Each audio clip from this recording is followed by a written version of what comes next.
Kung mahilig ka sa horror na may kwento ng guilt at sekreto, suwak sa'yo ang Untold. Si Jody Santa Maria ang bida dito at isa siyang investigative reporter na kilala sa paghahanap ng katotohanan. Pero alam niyo yun, sa likod ng lahat ng kanyang tagumpay, may tinatago siyang kasalanan. Isang maling ulat na nagdulot sa pagkamatay ng maraming inosente at ngayon bumabalik ang nakaraan para guluhin siya. Ang maganda sa pelikula, ramdam mo yung tensyon at yung atmosphere. Solid ang direksyon ng director na si Derek Cabrido at ang galing ng pag-arte ni Jody Santa Maria dahil sa pagbuhat ng mabigat na role.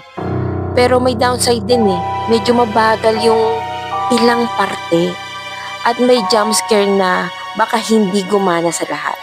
Kaya kung sanay ka sa mabilis na horror, baka mainip ka dito. Kung gusto mo ng horror na may halong isipin at konsensya, Untold is worth watching.